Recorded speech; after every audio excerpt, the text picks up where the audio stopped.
They know that. The reason why I know that is because they got people who are retiring off of y'all. And I say y'all because, hey, guess what? Don't get me wrong. Don't even get. I used to get food stamps.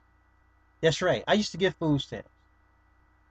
So I ain't ashamed of that at all. Nothing to be ashamed about that at all. Period. Okay.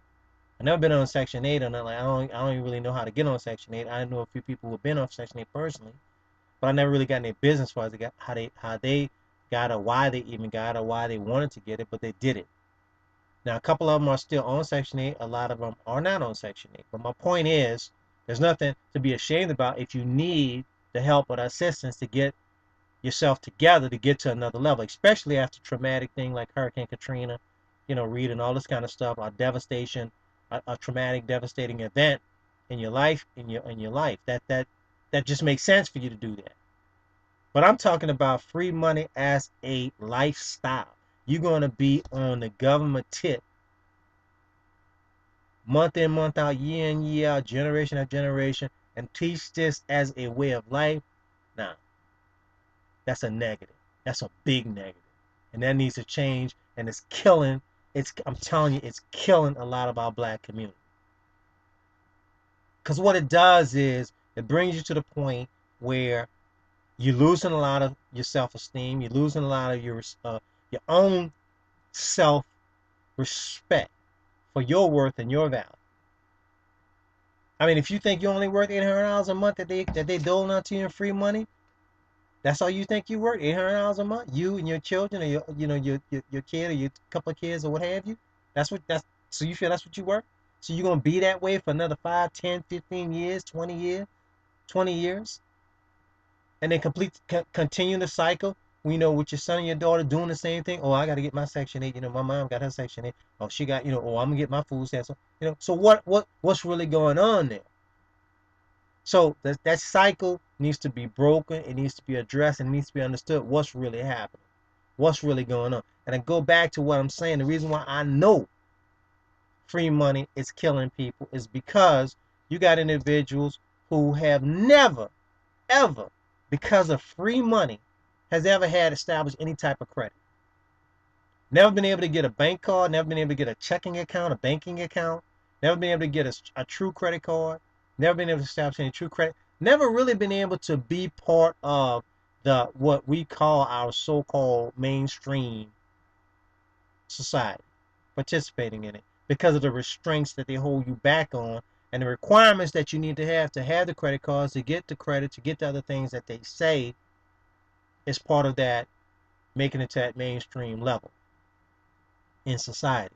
And then you got people who have actually worked in these governmental entities, these governmental agencies, and these contracted agencies for years. They're retired off of this here process. They are retiring off of you getting free money, killing the initiative and killing the creativity and killing the drive in generations after generations.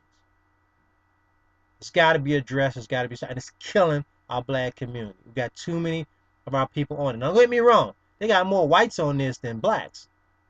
But the point is, blacks in general have a very hard time in American society today, period.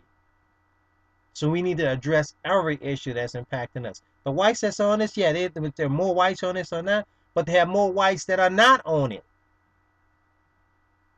Now understand what I'm saying to you. There's more whites that are not on it than whites that are on it, even though there are more whites on the welfare tip. You follow what I'm saying?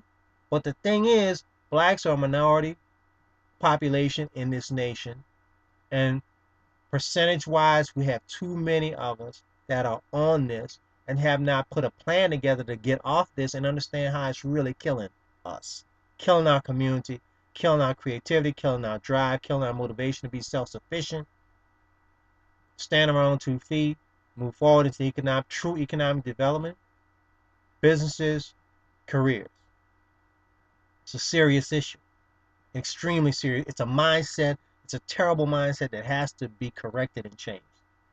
Free money. And you know what? Strange thing about it. Go to show you how it works. See, this free money that they put out is just like it's just, It's just like, you know, initial investments. They look at it this way, okay? Think about it. You get the free money, and they limit you what you can get because you can't get any other income. You can't have any other jobs. You can't have any other stocks, bonds, money, and all that's coming in because they're gonna dock you. So there's a certain limit that they give you that they say based upon your household, your number. This is your this is what you can get. This is your economic sustenance for you. This number. But what happens is they know what you're gonna do with that money. It's already been extrapolated out. They know how that money is going to be spent. They know how it's going to impact the economy. They know how it's going to impact certain sectors in the economy. They got this down to a science.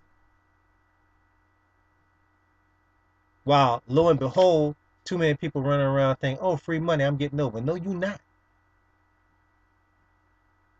No, you are not. All right. We'll take a quick break, come back. We're going to put a final cap on free money. It kills. I'm your host, Joe Jones from Unapologetic, 504 Black Network Television. We'll be right back.